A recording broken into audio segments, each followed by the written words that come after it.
welcome back to Crime and Sports. Yay! Oh, I'm so excited. I am so excited. My name is James Pietragallo. I'm here with my co-host. I am Jimmie Whisman. Thank you so much for joining us. Sick again. Again, I sound like shit. Apologies. You sound much better than last week. I feel better, but I can't get the sound to be, it's just stuck in my head. Yeah. I have so much stuff stuck in there, and it's horrible. You sound good, though, James. It's all right. I'm excited. I feel fantastic, Jimmie. Yeah. I feel great to be here today recording this with you guys. Before we get started on this, just want to give you guys just a quick reminder. Please subscribe to our other brand new podcast, Small Town Murder, available on iTunes, Audio Boom, wherever you get podcasts. Yeah. Check it out. It's really, really fun. If you like true crime, it's true crime, and we look at a small town and see what makes it tick, and tell you about a horrible murder that happened there.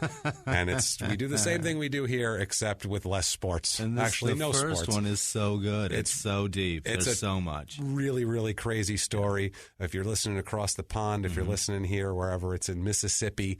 And it's a rural Mississippi quadruple murder. So you want to join us for that. So please do that. Rate and review on iTunes. Please do that. And also for this show, please rate and review on iTunes. The iTunes reviews mean the world to us. Thank you for the reviews this week. They help us so much. They really do. They help us get sponsors. They help us make a little money off of this, and also drive us up the charts. And it helps us do better research, more shows. We're building a website right now. Guys, I know we've been asked a lot about merch. Merch is on the way. We have T-shirts on the way. It'll be very, very soon. We're going to have T-shirts, and that's from you guys donating on Patreon. We're able to do that, patreon.com/crime and sports. Not to do commercials up front, but please donate. It really helps us a lot. Thank you guys so much for everything. Hope you enjoyed last week. James waithing it out in jail. Oof, man. That was a trip, that episode. It's so vile. I'm still hung up on him jamming a leukemia patient's hand in a toaster. He had leukemia, this guy. I'm still jammed up on that. I can't take it. They tortured a leukemia patient. If that's the moral compass we're dealing with this man. Literally tortured a leukemia patient, among plenty of other people for drug debts and everything else. An Olympian gone bad. It was a real trip, that episode. It was a lot of fun. I enjoyed it a lot, doing that episode. I liked it. Listen, it sounds sick. It sounds fucked up, but I love doing this. I love it. It's I want him to keep fucking up. Granted, I don't want anybody to get hurt. No. Yeah, sell some cocaine, do something stupid. I don't know, whatever. But try not to kill people, guys. But if you do, we'll be there. Oh, we'll talk about it. We're going to talk about it. We're going to make jokes about you for it. We have a guy tonight to talk about, and we're going to stay across the pond. We were in the UK last week, and this week we're going to move over to France. Oh, you're welcome, UK. I was just going to say, this is a reward for the UK, because the UK, we obviously, when we talk about anywhere, we insult them, and it's all in good fun, but we talk about their boiled meat and their lack of calcium, and their town sounding like they make candy and all that sort of thing. We're gonna make fun of the French this week for Those you guys. White flag waving sons of bitches. And in the U.S., great for us too. We make fun of the French just as much, so it's perfect. It's really perfect. We're digging into. Thanks for that big statue, but fuck the French. We appreciate it. I actually have a reference to the statue in here. Awesome. I do. I'm telling you guys. There's a Statue of Liberty tie-in.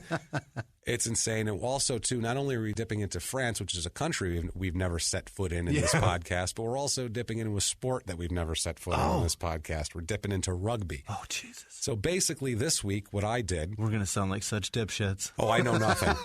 And I studied all week. I looked at videos. I have descriptions that I read. I studied it like, if you've ever seen the movie Blast from the Past, where Brendan Fraser is in a bomb shelter for 40 years...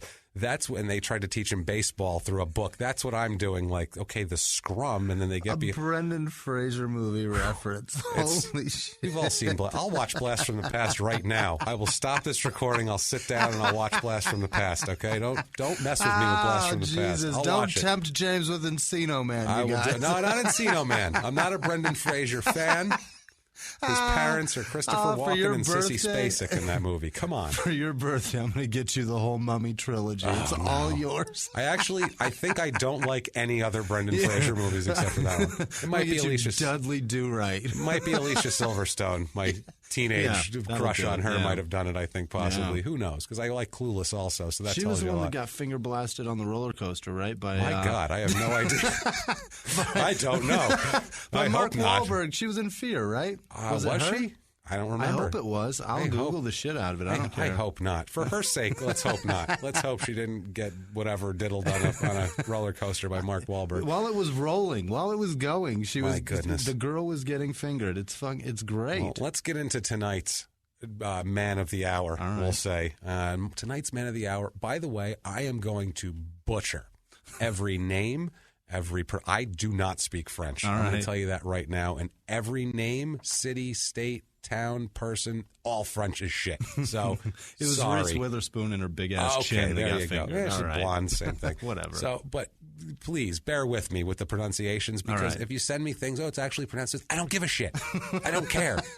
I don't care. We got tweets a while back from people, and I appreciate the tweets, but we got people like, hey, actually, Bexar County in Texas is pronounced Bear. I don't give a fuck what you pronounce it. And that's Texas. That's America. So think about how much we give a fuck about France. If your county, place, town is not well known enough for me to have heard it pronounced, I don't give a shit how it's pronounced. And you put EAU together, and X's and I's and E's. And it's France, we're going to fuck it up. We are going to fuck it up, and let's do it tonight. It's Marc. Let's fuck his name up right now. Marc Cecillon. Cecillon. Stuttered. Marc Cecillon. All right. Because it doesn't look right. It looks like it should be Cecilion, but it's not. It's Cecillon. Is there L's in it? It is. I'll spell it for you. It's C-E with an accent over the E, Cillon. So I think it's Cecillon. I've seen tons of rugby where they're saying it, and I believe that's what they're yelling in a foreign language, because I can't fucking stand them, but it's okay. He's born in, here we go, Bourgogne Jaloux. I enjoy when you stutter it. Bourgogne Balou. Each syllable it gets done 3 times. Wow, I'm trying my best here. In Iseri? I don't know. I'm looking for Iseri. I don't know. In eastern France. Okay. It's in the Alps near Grenoble, where Andre the Giant's from. So that's right. Anytime we mention France, how close to where Andre the Giant's from? Come on here. Which is funny. He's born July 30th, 1959, which means he would have been around to see Andre the Giant doing shit. How about that? He was the big crazy freak guy in Grenoble in this time period in the early 70s. He was around for that. It's insane. He could have gone to some freak show and seen him. He did. He probably knew Andre the Giant. In a leopard fucking leotard. Yes. What's it called when it's got it over one shoulder? A singlet with the one shoulder. Yeah, one of those. That's what wrestling Andre outfits. wore. Yeah, like a caveman. Yeah. It is actually Iseri, where he's from, was the name of the ship that carried the 214 boxes containing the Statue of Liberty over to the U.S. That's awesome. So there you go. It's named after that town. There is the town. He grows up to be a big guy. He'll get into his childhood, but when he's an adult, he's 6'3", 237. My God. Is his playing size, which is a big Frenchman and a big guy for rugby, too. He's known as a big ox here. He is known in rugby as the quiet man. So that is and his crime, gentle giant? His crime is anything but quiet. So it's really ironic. It's kind of like how James Waith judo is called the gentle way, while he's sticking leukemia patients' hands in toasters. So it's gentle. It's very, very gentle. Early on, both his father and his grandfather were rugby players. So this is a rugby family, and apparently his father and grandfather were well respected because of the rugby playing. So I think as a kid that would settle into you as I need to play rugby also. That's France's equivalent of being named Junior. It's the same thing, just playing rugby. Yeah. And in this region too, the Bourgogne Jaloux region, whatever, they have their own rugby team. It's very rugby centric. Really? This is a rugby area. They're super into rugby. They're tired of being thought of as pussies worldwide. Yeah, absolutely. They're like, no, not us, God damn it. We play a shitload of rugby. You Nazis want to come in, we'll give you a lopsided ball and tackle you. I don't give a shit. Bring it. We're not going to shoot at you, but we will tackle you. With some confusing-ass rules. Best of luck. Oh, I'm going to get into the rules of this because I tried to figure them out, and guess what? You guys are going to try to figure them out with us and see if they make any more sense to you than they do to us. And we apologize if even UK and Australia have a lot of listeners there. Ireland, they have rugby. You guys know, so laugh at us because we fucking don't. But trust me, I tried. I really did. I didn't just say, I played rugby and moved on. I gave it hours. I tried my ass off. It's really hard to explain. Patreon.com/crime and sports. Yeah, Patreon.com/crime and sports, please. Good God. Get me some health insurance so I can not be sick.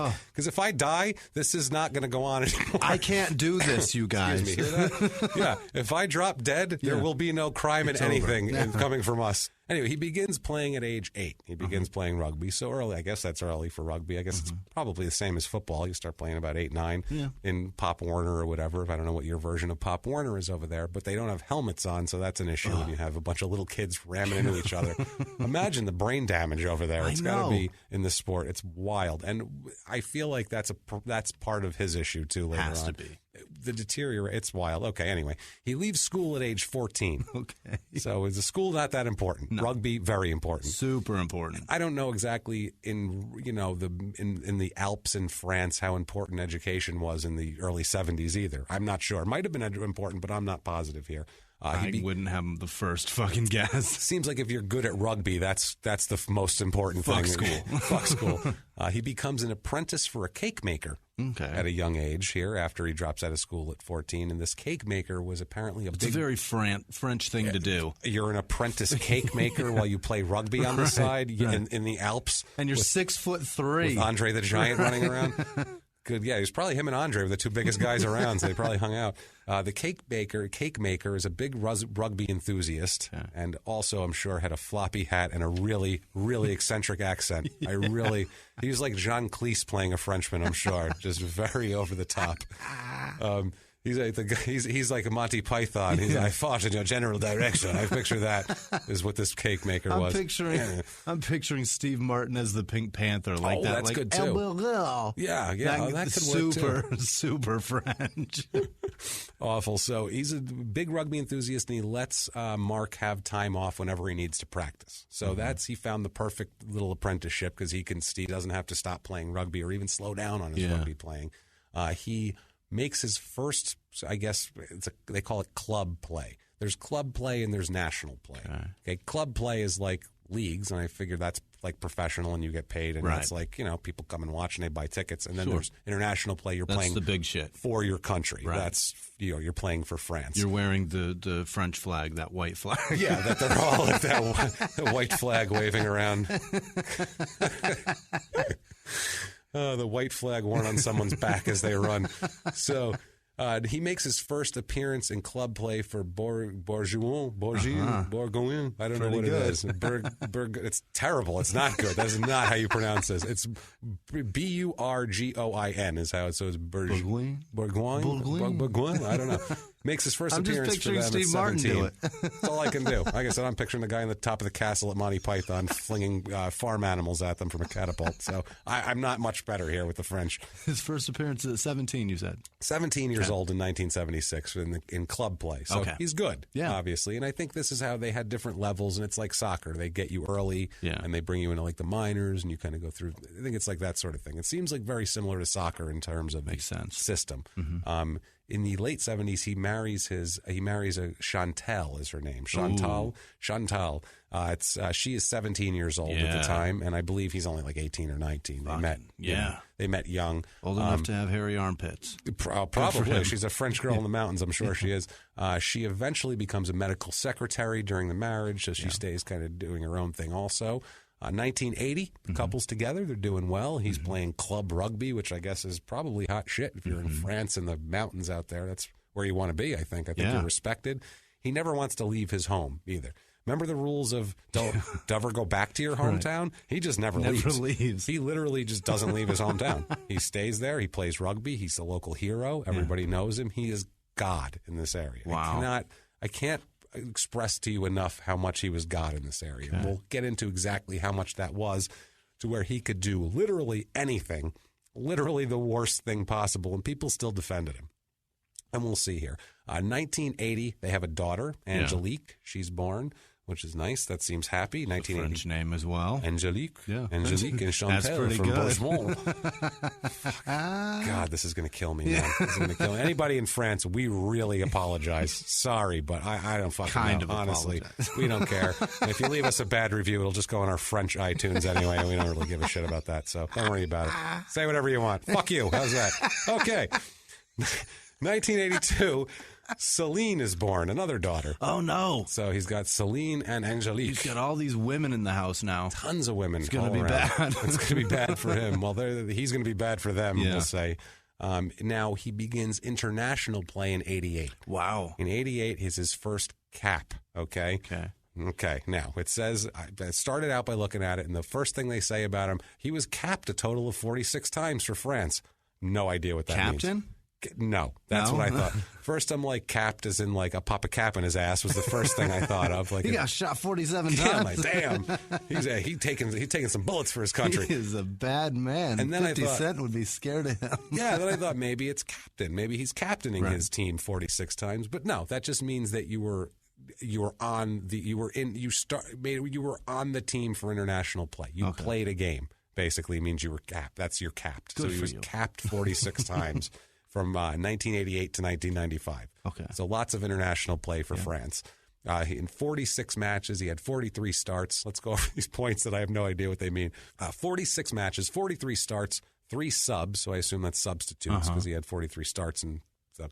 38 points and 9 tries. Okay. I don't know what that means. Sounds good Is to that me. good? Tell us if that's good because I have no idea. He was 6'3", 230 pounds. 38. That's all I 9 can fucking tries. gather. Seems like 46. You have more than 9 tries in 46 games. No tries. What's a try? And he's got points, so he tried more than that. Yeah, he was trying. I think, but 38. You get credit for giving an effort. Yeah. It's less than 1 point a game. I don't know if that's good or not. I have no idea. I looked at other people's stats to try to compare it. None of it makes sense. So I tried I really looked into this so hard. I tried so hard. I have no idea what I'm doing with this. He was captain of his team 5 times. Oh. So they liked him that way. He was really, really well respected. In November 5th, 1988 is when he scores his first international points for France. I believe it's his 4th game as a capped person. He has 4 points and 1 try in a win against Argentina. Okay. So I don't know if you get a certain amount. I don't know if a try in the first game points. He got 4 points. That was his 4th game. Oh, he got four points in the game. Yeah, but I don't know if that's like a field goal's worth 3 points, so you get 3, or if it's like you get 1 point as like a goal, you get 1. I don't know what it is. I have no clue. That's what I mean. I really, really tried to find out, and good Christ, I had to spend more time on them. I was to a point where I'm like, he's got crime I got to get into here. Like I can't look at rugby all day and night. I can't be learning a whole new sport. He played flanker for the first dozen or so games, and then moved to number 8. Oh, for a game against Scotland on January 19th, 1991. That is his first game in the number 8 position. I'm like, he wore number 8. So what? That's not how it works. And I had to look it up, and I really tried here. I'll explain it to you guys right now. This was in his first game this was in a game against Scotland. He was moved to number 8 in 91. I assume that was a big game. Any of the English Empire is probably big for France. Now, rugby positions. This is what I got when I looked it up, okay? I'm going to give you guys... You come on this journey with us and with me sitting there at 3 o'clock in the morning trying to figure this out. Glazed over, like, huh? What the fuck? So I literally said, what the fuck, like 400 times. What? Am I reading this right? That's why I said I'm writing this word for word, and I'll see if anybody else understands this shit. Okay, this is what it says. This is the rugby positions, because I'm I got to find out what a number 8 is as compared to a flanker. You know what I mean? Obviously. So it says, here we go, quote, the props, 1 and 3, bind on either side of the hooker, who's 2, to form the front row of the scrum. Okay, which sounds like a ball sack. It sounds like ball skin. The 2 locks, 4 and 5, bind together and push on the props and the hooker. The flankers, 6 and 7, bind to the side of the scrum, and the number 8 pushes on the locks, or a lock and a flanker. Once a team has formed its half of the scrum, the 2 front rows are brought together under the command of the referee. What? The scrum half, which is a hyphenated word, the scrum half pats the ball into the middle of the scrum, and then retrieves it from under the number 8's feet if it's won. Oh. The remainder of the team must be positioned at least 5 meters back from the scrum. So number 8 is the main guy. So he's a number 8. I got it. What the fuck does that make any sense to you at all, Jimmy? Does any of that? So we have to, let's get back here. We have to, the 2 locks bind together and push on the props and the hooker. Yeah. Whoa. There's hookers and scrotum in there. That's all I gathered. And a flanker, which sounds like wow. I don't even know what to make of this. Sounds like there's like a kickoff, and then everybody kind of forms like a big bind to what they travel that ball down the field. Well, no. What they do is they stop. And if you guys could see James's face as he's trying to explain this shit. It's insane. Okay, what it looks like is I watched this to figure out what this was. His eyes are so big right now. I kept rewinding it, and I watched it. It's kind of like when they drop the puck in hockey. They're going to do a little reset, and or like a tip off in basketball or something like that. I don't know what they would do in soccer. I have no clue. But anyway, there's a kickoff. But this is like whatever. They all gather in the middle of the field. Okay, the guys on either team form rows. And they lock arms with each other, but not like locking arms like around each other's like shoulders, like you're putting your arm around somebody, and they're all like that. And then the guys in the back lock their arms with the other guys in front of them and put their heads down. Jesus. So everybody's like laying flat in this weird like human lattice position, basically. It's, you don't know what lattice is. It's what white trash puts around their garden. And then vines grow on the shit, and they think it's beautiful. It's like human lattice. And then the other team also intertwines themselves on the other side. The 2 teams form, but the 2 front lines hook together. It's the so, and then they all move back and forth like this weird human lattice blanket. And then a ball pops out and somebody takes it and runs. It's the weirdest goddamn shit I've ever seen in my life. And then everyone tries to tackle and no one has a fucking helmet on. It's insane. I had no idea what happened. But it's interesting, and I'd see a couple times it would pop out, and Mark would have the ball, and he'd run, and I'd be like, "Oh, there he is! Okay, there he goes. Good." And he says hello, and I'm like, "Okay, I think that's our guy. That's the one. He's big." So anyway, he's a party guy. Okay, he is a party guy. Mm-hmm. He's a very popular guy, and he loves to drink. All right. Loves to drink, loves the ladies, loves to carouse. Yeah. He likes to go out after the game with the guys, find some girls, and do his thing. All right. To the point where in 1989, a 17-year-old girl comes forward and claims to be having Mark's baby. Oh, no. He's, like I said, notorious for this. Yeah. This is a thing. But this girl he's married and has 2 children. Oh, he's been married for 10 years. He has 2 kids at home. This is fine. And he's just out banging 17-year-olds. Oh, and this is like a national story, her coming out and saying, he's a huge national hero. And especially in this town, he's unprecedented because he's popular everywhere because he's on the international team. He's on the international team, and he's hot shit on the international. He's a number 8, goddammit. That's no shit right there. He's not a hooker or a prop or a flanker. He's a number 8. He's not messing around. Main player in the scrum. He's getting in the scrum and making the lattice. I'm telling you guys, it's nothing. So, on his play, we have a quote from another former player here whose name is Serge Blanco. Is the only guy whose name I'll be able to pronounce the entire episode. Because he sounds South American. He is. He's actually from South America. There you go. He was born there. He's a former player and former president of the Biarritz Olympique team, who were French champs in 2002 and 2006. It's a club team. He also owns 3 hotels and a sportswear brand. He is balling. Also. That's how you retire from sports. Everyone who we cover, if any of you people actually listen, the crazy people that we cover, that's how you retire. That's it right there. You don't go out and sell cocaine and put a record studio in your house. You open apparel stores and be a baller. Don't give $1 million. Hotels. Don't give $1 million to terrible independent movies like J.R. Ryder. Don't do shit like that. Don't go dumb. Don't go buying diamonds to stare at. Diamonds to look at. Yeah. That was good. Yeah, that was his drug dealer. But even still, he was part of the fucking plan. He's part of the problem. Goddammit, that's the thing here. That is how you retire. He said of Mark, quote, "He was a strong player who was generous in the field. In all of his career, he never had a booking, he never played dirty, and he was never given a punishment like the others." Okay. He was known as like the most gentleman. He's known as a gentleman. He's known as like an honest.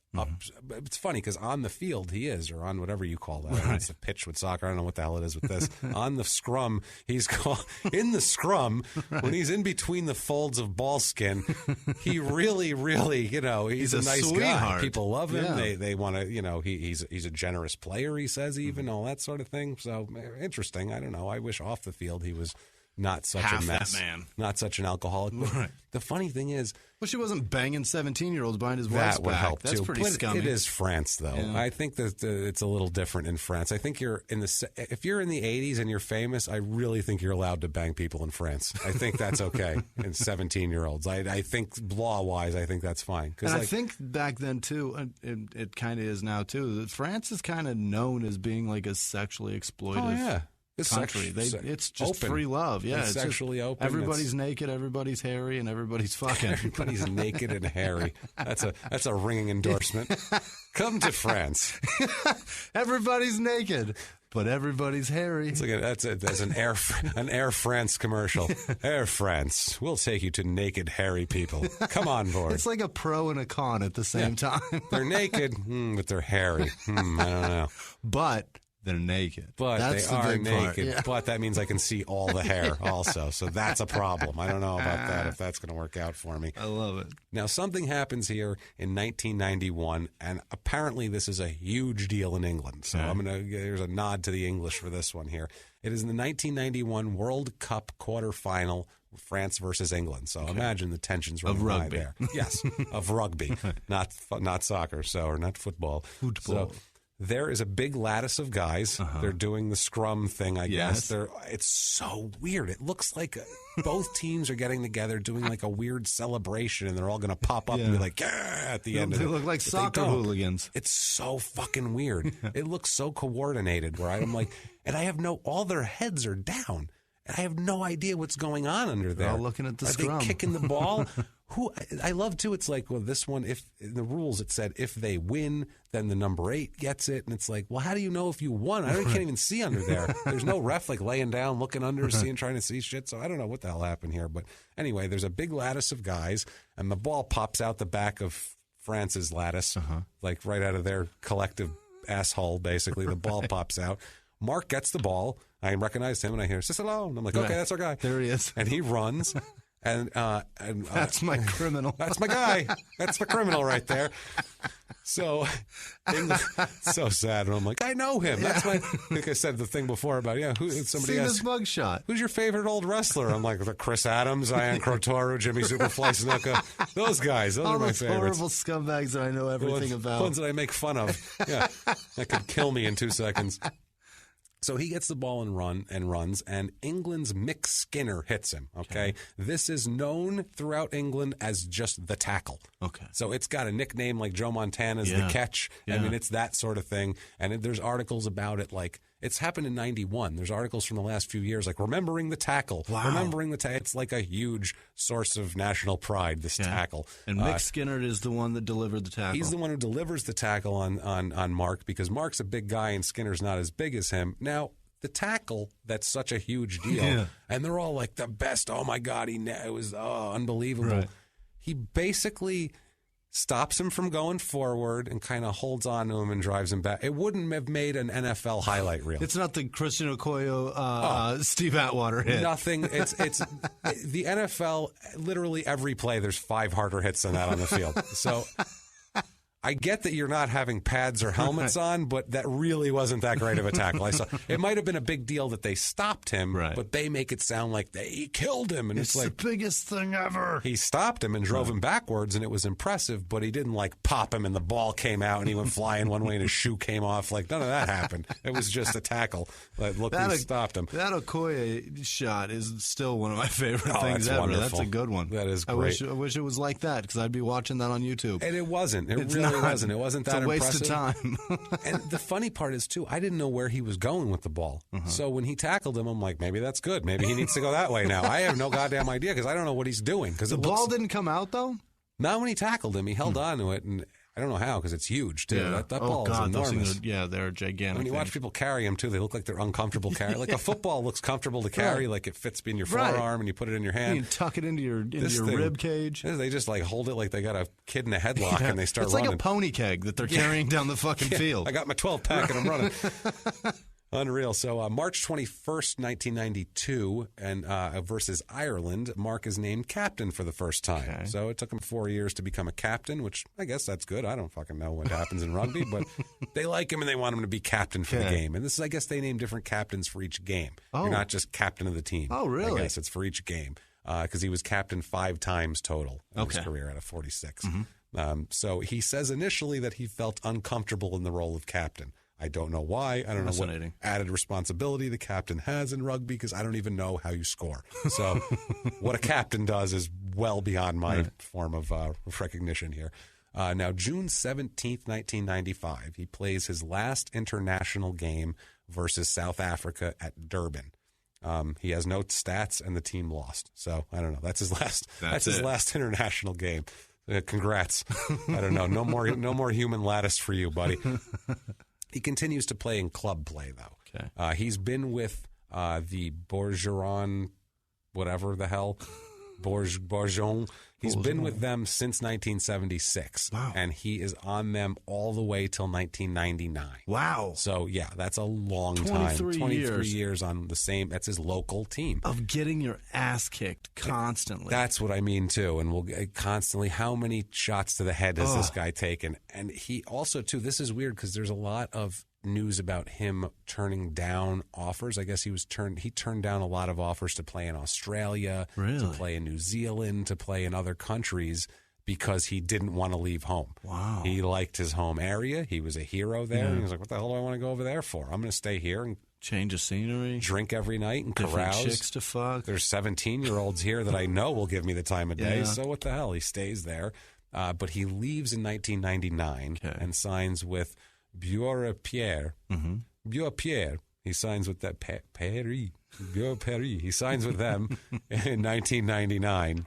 He wasn't happy about it. Sounds very dairy filled. It sounds. I think it is very white, heavy cream sauces. Yes, just very heavy, very creamy, very very creamy. Yeah.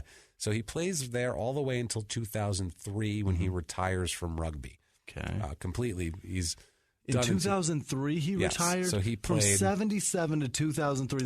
That is 26 years. Jesus, that's a good career. He played for a long time. Yeah, and you would think, like his friend there, whose name I could pronounce. Yeah, you would think he'd be ready to step into the next phase of his life, which is sit on your ass and do nothing and let the money roll in with investments. not only that, or invest in something, do something, start a business. Yeah. Do something with yourself that have a plan because that doesn't include getting your ass kicked every day for 26 years. Yeah, it's not like he got injured when he was 28 and had to stop playing and he's like, fuck, I was planning on playing for the next 10 years. What am I going to do now? He's getting up there in age. I mean, he is 44 years old at this point. That's crazy. He had to have thought this might slow down soon. I need to get something. Like I need to get something lined up for later. But he doesn't. He doesn't. He just says, I'll just keep playing. When it's over, I'll just drink myself into incoherency. Is that what he does? That's what he's doing all the time.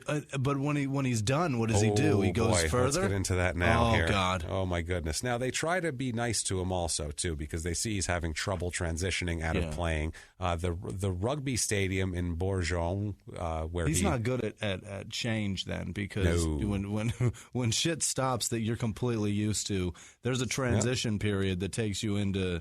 Same wife, you're gonna do. Same wife, same town, same team.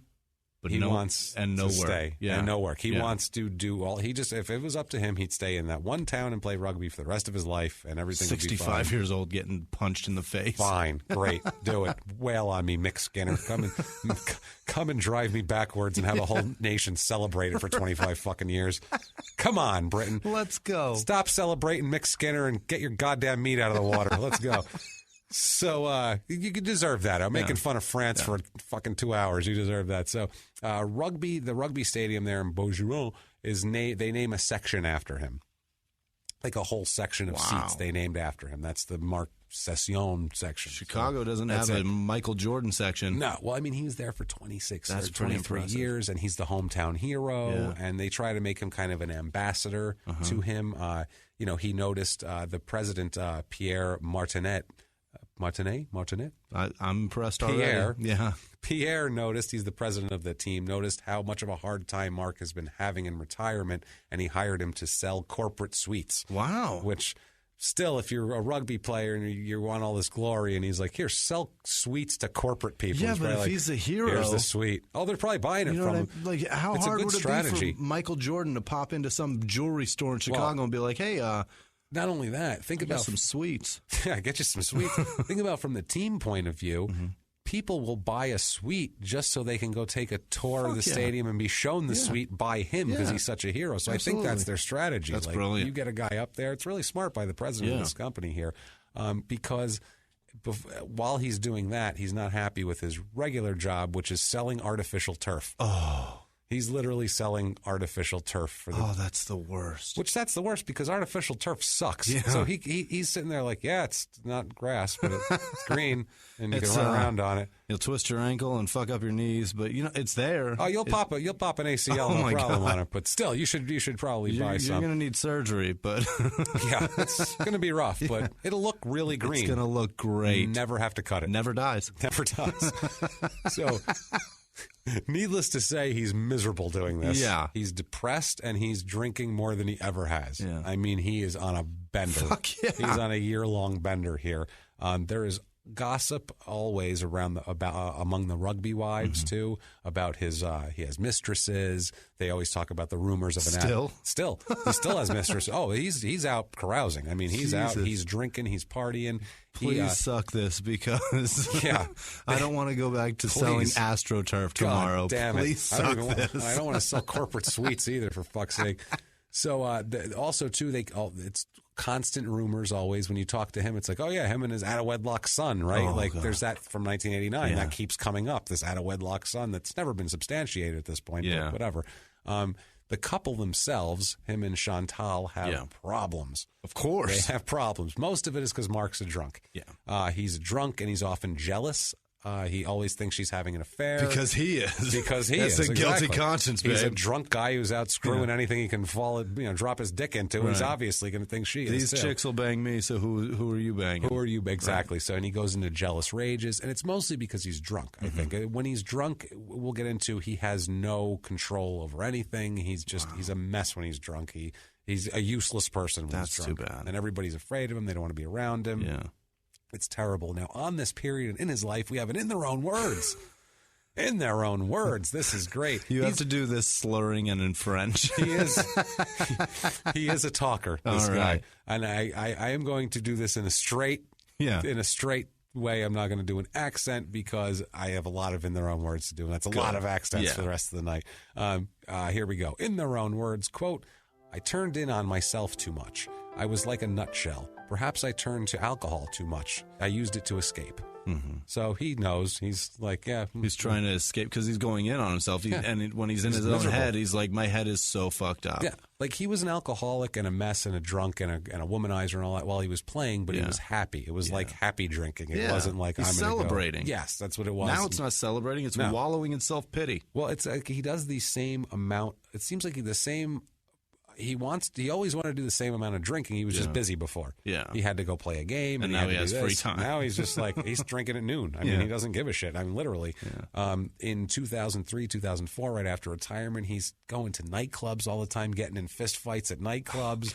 So, I mean, he's like the local hero, and he's a huge guy and an athlete, and he's drunk as shit, and he's starting fights in the nightclub. That had to be scary to go to a nightclub around that time. No doubt. I don't want to go there. That crazy son of a bitch is there starting brawls all the time. Yeah, I'm not Mick Skinner. I can't tackle him. You know what I mean? I don't know what to do here. Man, I'm going to know that forever. I can't think of a single person that we can compare him to in America that did that. No. That had a great career, and then people are afraid to run into him in a nightclub. I mean, I'm sure there's a lot, like Mike Tyson, guys like that. Yeah, but Charles Barkley, people are a little scared of Barkley. Yeah. There's guys like that, but they weren't out of control like he's out of control. Like this, Tom Chambers drinks quite a bit too. Yeah, Mark Grace gets DUIs. Yeah, that's awesome. Phoenix, Arizona athletes. Mark Grace, I love him so much because he got a DUI and got a breathalyzer put in his car. Then he got a DUI again. Yeah, he doesn't care. He dismantled the fucking breathalyzer. The dedication that he has to drinking and driving driving is fucking incredible. He really, really wants to drink and drive. If I had that kind of dedication to anything in my life, I'd be so successful. God, why? I know. Why not just take a cab? He's just like, fuck it, I'm drinking tonight. I'm getting in my car. Rip this shit out.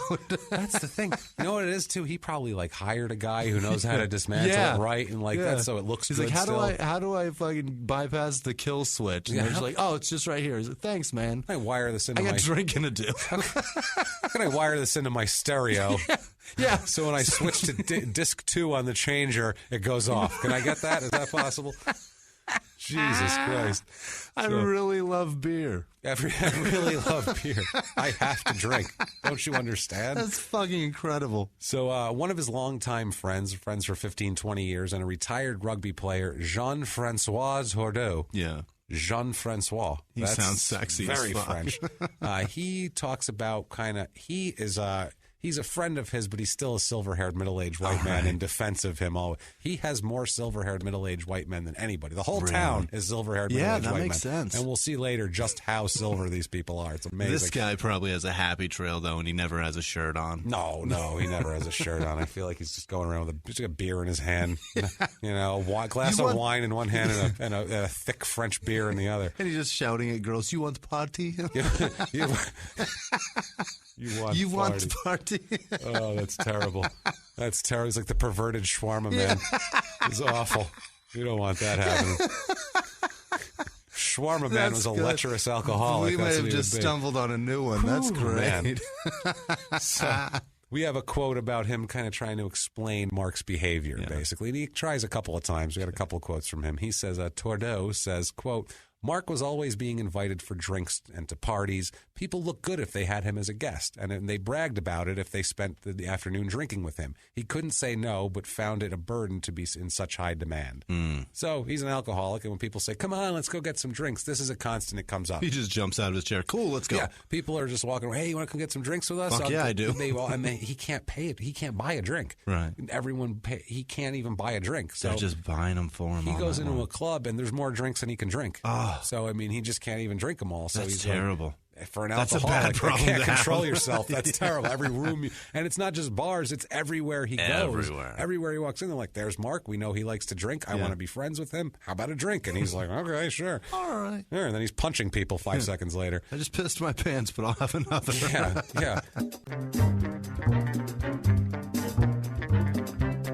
Now, March 11th, 2003, French rugby stars release a CD. They release an album it's for a good cause, to fight abuse and violence against children, which is great. But it's just like J.R. Ryder and the NBA album. It's the same thing. And these guys, they're not rapping, they're singing. What? So it's terrible when people who can't rap are rapping, but it's way worse than people who can't sing rap shit, because they're like we have a friend who does karaoke all the time, and she'll only do rap because she's like, I can't sing, so I do the Beastie Boys because everyone can do that. That's what I mean. These people were singing. Oh, Jesus. He had a solo track, Marc. So he's a pop star here now. Wow. A solo track. I believe the solo track is called, holy shit, here we go. That's not the name of the solo track. The name of the solo track is Les Droits des Petits Homos. Almost. That's the name of it. I don't know what the fuck that means. I'm sure it's a terrible song. The word small is in there, I know. I don't know anything else. But it's I don't know much world? French. Is that the word? I believe he's saying his own cover of It's a Small World After All, I believe. And he did it in the Asian accent that they have at Disneyland. And he's saying it over and over and over and over. I don't know. It is small world. I don't know. I don't know how to do. I don't know how to do. I try to sing this song and it's I don't know. Never mind. Fuck the children. And then he drank some wine. And his friend surrendered. Marc, you want party? You want party? So good. Unbelievable. 2003, the family starts to notice. Chantal and her family start noticing him drinking so much and being abusive and being everything else. So they they beg him to get help for his drinking. They say, please go to detox, do something. He refuses, obviously. He just pissed in the lazy boy. Yeah, he's like, I'm living my life here. And you're not even sitting in it. No, what the like, fuck? Have you heard my song? I'm fine. Are you kidding me?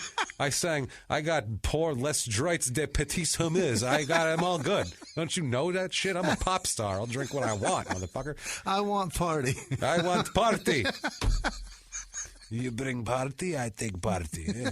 You drink, okay. Okay. So, French rugby, this is on his transition. This is in 2015. They are talking about him still. French Rugby Federation president, which French Rugby, anytime a federation, it sounds completely illegitimate to me because it's the World Wrestling Federation back in the day. So whenever I hear federation, it sounds fake. Or it's like Federation of Intergalactic shit with some Star Wars thing. I don't fucking know. So it always makes me laugh. When I was a kid, we rented videos from Confederated videos. Anytime I hear federated anything, you're thinking of videos. I'm just thinking of people that steal. You're like, maybe I can get Fast Times at Ridgemont High and see her boobs for 3 seconds tonight. That's what you're thinking when you're 10. And they're going to charge me $15 for a late video when I turn it back. That's terrible. Fucking thieves. So the Federation president, Marc Cecillon, he says, quote, he was one of the victims of the transition from amateur rugby to professional rugby. Today, there are means for helping sportsmen start a new career. In those days, these tools didn't exist. So basically, he had a hard time transitioning, like many athletes do here. But apparently, they have a thing to help them now transition into their next career. It's tough not to be the hero anymore. It is, especially if you're that for 26 years from the time you're 17. I can't even imagine. From the time you're 17. Like, you don't even have another identity. I'm 35 right now. I'd still be in the heyday. Yeah. That's crazy. And he played since he was 8. And even when he went to work for the cake maker, they let him go do rugby practice. I mean, he is all about rugby, and everyone around him bends over backwards for his rugby. The cake maker doesn't care, and the teams don't give a shit what he does out there because they covered it up. The teams knew he was drinking this much. All through his career, they knew what he was doing, but he's a hero. Yeah, he's got an illegitimate child, for Christ's sake, and there's like, brush that shit under the rug. Silver-haired, middle-aged white men all the way up to the owner's box. They don't care, and guess what? He's bringing in dollars. People so like much to so watch that him. even when it's over, they're trying to help him out, get him a job. Yeah, that's the thing. They want to help him. They really do. Everybody wants to help this guy. I wish more people wanted to help me. Nobody wants to help us. Nobody gives a fuck about us. No one cares about comedians who do podcasts. They really don't. They don't. Enemies of the state, you guys, practically. So, August 7th, 2004 now. Mark, he's got a Harley. He likes to ride his Harley around. And on this particular day, he's got on black shorts and a black T-shirt and what they called a California helmet. I'm not a motorcycle guy. That's the half helmet. That's the half helmet. So that's what he's got. He's got one of those on. That's what he's riding around a Harley around France. Yeah. So I don't know if he thinks he's from Texas, but whatever. If he has snakeskin boots on, that just fixes the whole, that would be amazing. The whole ensemble. Wearing shorts, which I would love to watch. With that little fucking beanie helmet. Yeah, because the shorts are short, too. Oh, my God, so short. Sometimes when They're cut off. Sometimes when I ride, the wind comes on my balls and I feel good. It feels good. I open my leg and let the ball come out and I say, wind of the road, cool me. Cool me, nature. Cool the dew on my balls. You cool from my scrum up to my body. I don't care. Start at my scrum and work inward. Hilarious. So... Jesus Christ, scrum. Unbelievable. So Mark spends the afternoon this day, August 7, 2004, on his Harley riding around the French countryside.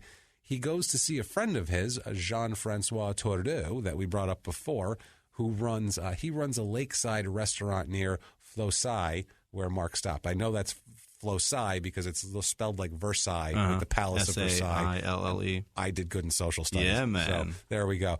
So it's Flossai, where when someone's going to go, that's actually not how you pronounce it. Right. Go fuck yourself. Flossai. I'm trying my fucking best. Good Flossai. Christ. Yes. So Mark stops there at the lakeside restaurant that his friend Tordeau owns. Tordeau says about this day, quote, Mark was on his Harley. He dropped by for a coffee and stayed about 2.5 hours. Which is how long it takes to do anything in France, I imagine. I always hear, like, in France, like I remember I was watching Kitchen Nightmares with Gordon Ramsay, and it was the UK Kitchen Nightmares. Right. And he is in this restaurant, and they have a French head chef. And the guy's like, actually, it was the restaurant wasn't doing well financially, but the chef was really, really good and talented and everything like that. And basically, Gordon was trying to explain to him, Gordon Ramsay, that look, it's too long. People are sitting here for a long time, and you need to turn over tables, and it's a tasting menu type thing. It's a big, long thing. And the guy said, in France, people like to sit for, 2, maybe 3, maybe 4 hours for a meal. So I like to provide for them. So he was sixth of the day? Like maybe 3, maybe 4 hours. And he was dead serious. And Gordon's like, well, this is fucking Scotland, because this restaurant was in Scotland. He's like, no one wants to eat a 4-hour meal in Scotland. Get your shit together. They got to go home. And he said it exactly like that, with bleeps and everything. He looked at him like, are you out of your fucking mind, you dumb French asshole? Because I love how Gordon Ramsay's constantly making fun of the French because he's English and he hates them, and he grew up in kitchens in France. But anyway, so that's what I'm imagining. He wanted to make a reference to the white flag and how chefs wear all white. Yes, exactly. It's perfect color for you. Perfect color, pussy. So he stays... You cunt. Drinks coffee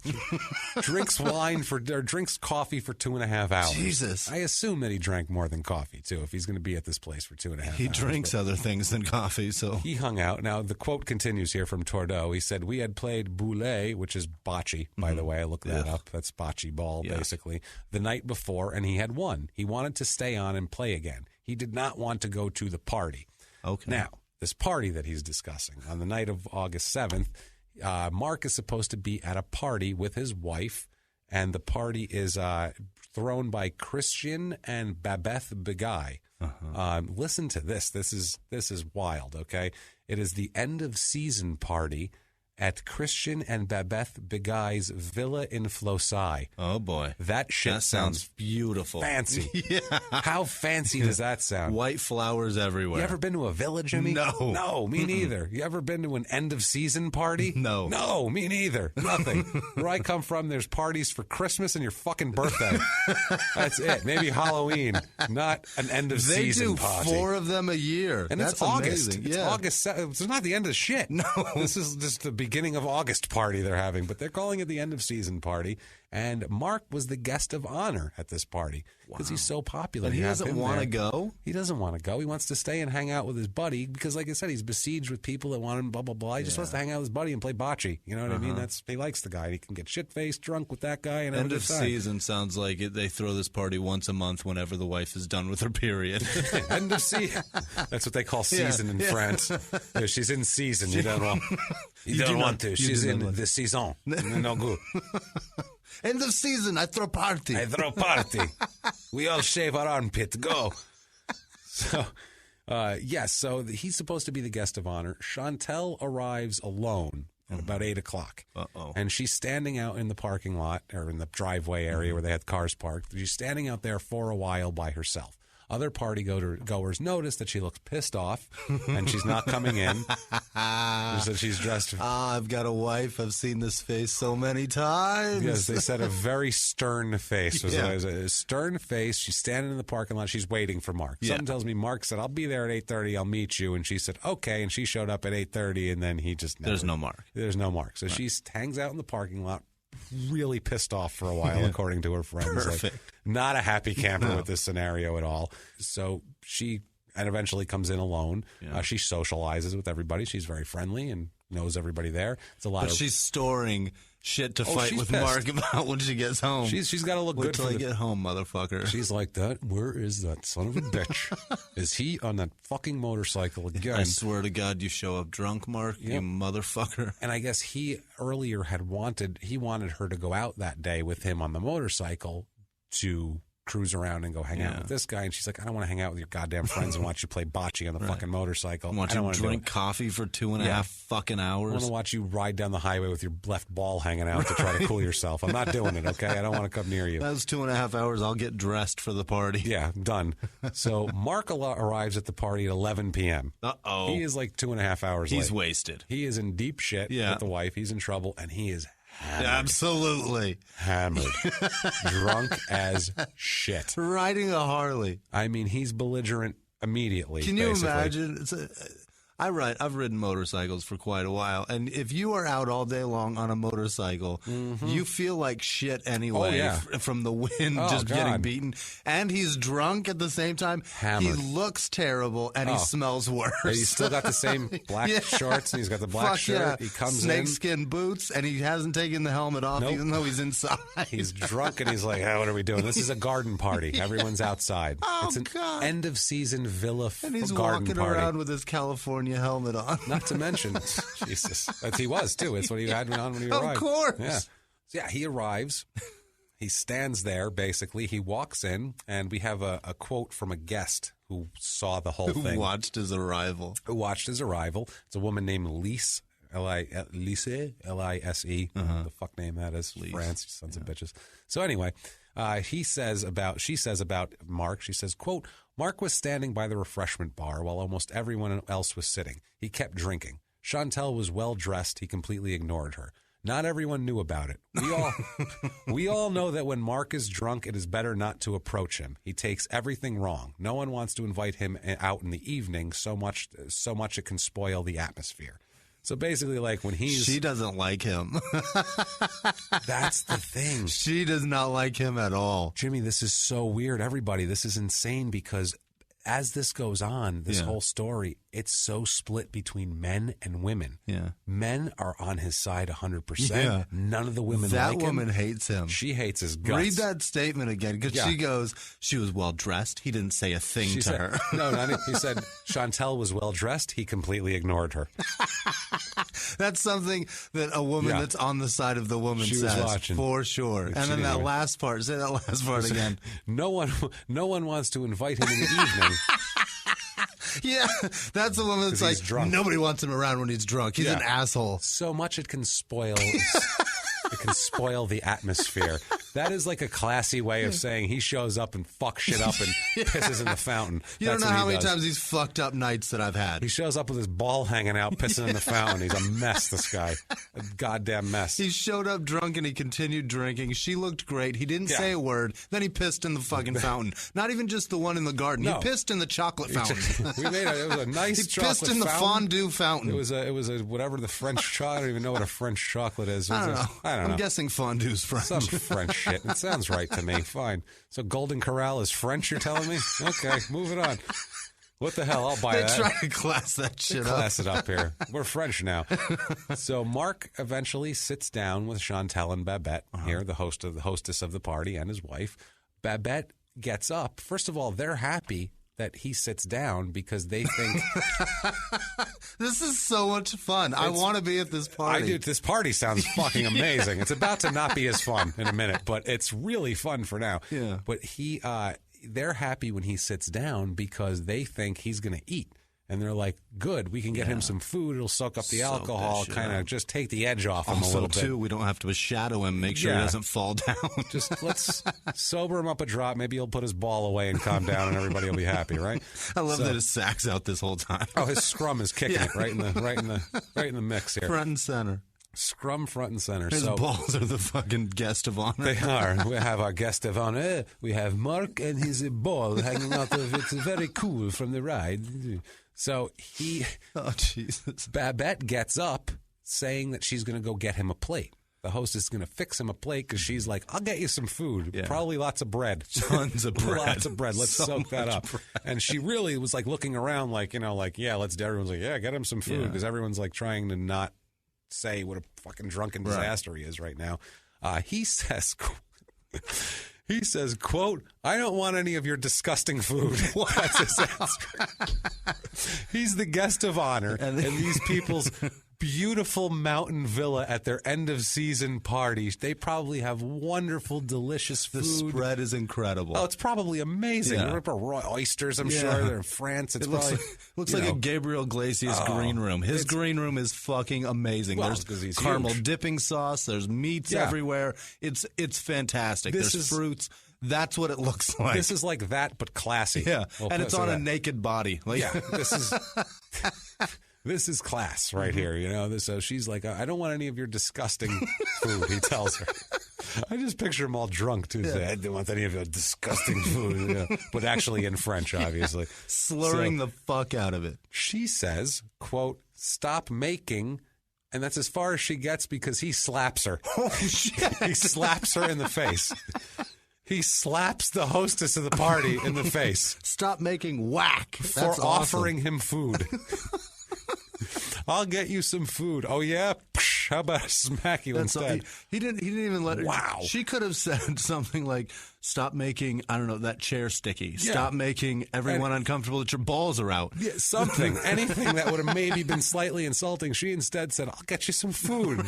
And he insulted her and her house. And she was, I think... She was probably going to say, stop making a big deal. And she was probably going to, try to just say something nice. Right. And from what I understand, it wasn't a little smack. It was a rugby player smack. They said she corkscrewed. So I think he smacked her and kept her spinning in the rotation.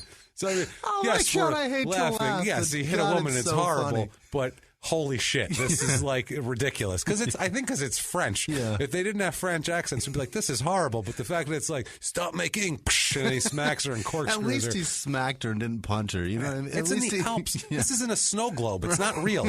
You know what I mean? To me, it's weird. It's just such a strange. These people live in a snow globe. It's so terrible. Oh my God. So he slaps Babette. So Babette's husband, Christian, comes over and punches Marc in the face. Wow. He just runs over and hauls him. Marc doesn't flinch. Oh, no. Because he's huge and a rugby player, and too. Drunk as fuck. Drunk as shit. So he basically just takes it, and that's that, basically. So a bunch of the other rugby players, because this party is mainly rugby players, rugby player wives. It's that circle, you know? Yeah. A bunch of the other players come over. Oh, Marc, calm, because they know he just got punched. Shit just got real. This place is going to be on fire in a second. He is going to napalm this son of a bitch. It's going to be a mess.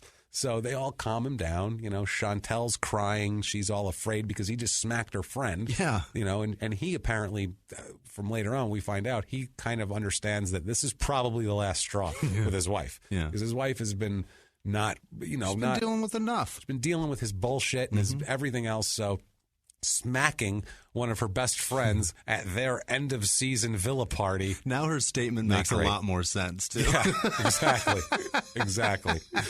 So, anyway, he's there. At this point, he's asked to leave. Oh, yeah. Shocking. Yeah. You think? That has to be the only way you can get thrown out of a party held in your honor, is to smack the hostess in the face. People that threw you the when fucking they party. offer you food. They didn't call him ugly. They didn't tell him to put his ball away. They literally offered him food. They didn't even cut him off. No. You know what I mean? They didn't even tell him no more drinks. They just said, keep drinking, but here, put this in there too. And they didn't even say that. Right. She didn't even say like, hey, you've had a lot to drink. Let me get you some food. She's like, let me make you a plate. He knew. I picture her all happy. Let me make you a plate. Right. Trying to play it off like, let's get him some alcohol. Get some fucking food. Like, fuck you. I don't want your disgusting food. Wow. Your food's disgusting. Marc goes to leave because he's being kicked out. He calls for his wife to leave with him. He says, let's go. We're leaving. And she says, no, I'm staying. I showed up without you. I'll leave without you. Not to mention just hit my friend. I kind of want to smooth that over a little bit. Let's like to not take the blame for what you just did. Yeah, that'd be nice. I'd like to do that. So Marc leaves the party. Okay, he drives back home and he returns back about a half hour later. This is a little after midnight. He comes back. Okay. Now, the guy's teenage son, Alexander, is in the bathroom of the home. This overlooks the driveway. So he sees him arriving. Okay. Here's the Harley pull up. He hears the Harley pull up. Oh, God. He sees him walking up the driveway. And by the way, the driveway is lined by a vineyard. Oh, that's beautiful. A picturesque. It's amazing. It's so nice here. It's a picturesque villa. I'm just picturing this. I'm like, God, I want to be at this party. Yeah. And I'm picturing, too, it's outside garden party. It's probably beautiful out. They probably have good food. There's linen clothing everywhere. It's so much Tommy Bahama. It's so beautiful. Whatever the French classy version of that shit is. That's like what 55-year-old guys that have done half decent in the stock market wear here. Like, I'm going to get my cigar and my Tommy Bahama shirt and head to the beach. They would have kicked that guy out in 3 seconds. Some middle shelf scotch and wander around like he's somebody. I feel like there's a lot of like tailored clothes here. Yeah. Oh, yeah. That's exactly what it is. Yeah. All these clothes were made for these people like costumes, I feel like. Perfectly around every curve of their fucking weird French body. Absolutely. Their weird, lumpy wine bodies. So he sees him walking up the vineyard line driveway. Yeah. He sees Mark tuck a gun into his shorts. Oh, shit. Shit's getting real now. So he left for a half an hour and came right back.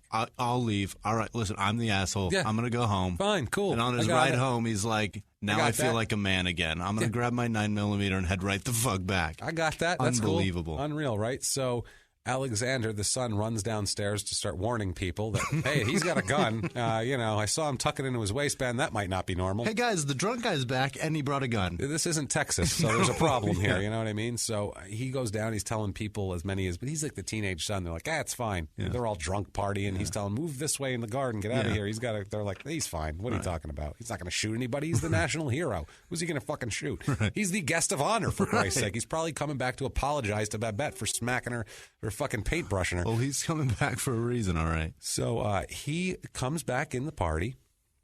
First thing he does is talk to Christian. Mm-hmm. Christian, the guy, the husband of Babette, who punched him. They have a conversation. It's a very calm conversation at this. Mark has calmed down. Mark's not mad at him. Christian's like, look, man, you can't be like hitting my wife. Right. Like, you know what I mean? Like, you can't smack my wife in my own house. You can call my food disgusting all you want. Whatever. Try not to hit my wife, please. Right. It's a simple request.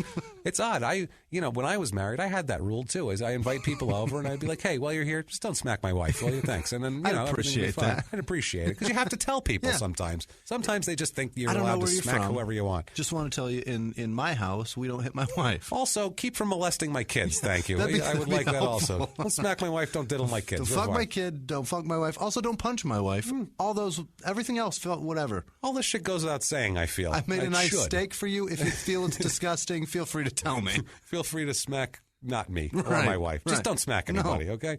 So all's calm. He talks to Christian. Everything's fine. Mark goes to the table where his wife is, like he would normally. He's coming back to apologize, right? He apologizes to Babette. He apologizes to his wife. He apologizes to everyone at the table. He says, I'm very sorry. He gives some excuse, just I'm very sorry, whatever, and turns to leave. Turns to leave.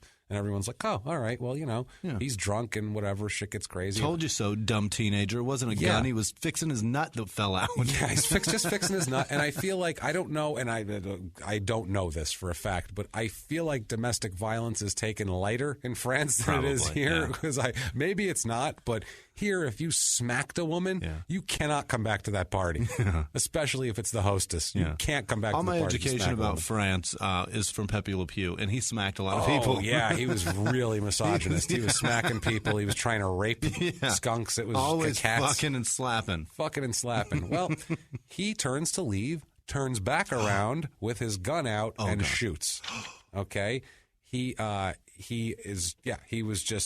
fires his 357. Oh, my God. So this is not, if you don't know anything about guns, that's about as big a handgun. Cannon. It's a cannon. Yeah. It's a Dirty Harry gun, basically. It does some damage. Yeah, well, that was a 44, but whatever. But same gun. It's 357. It's a giant bullet. A big fucking bullet, and it's a 6-shot revolver. It's nasty. It's big. It's a revolver, You only need 6. You only need 6, and you don't even need that. No. He fires 5 times. Oh, my God. At his wife.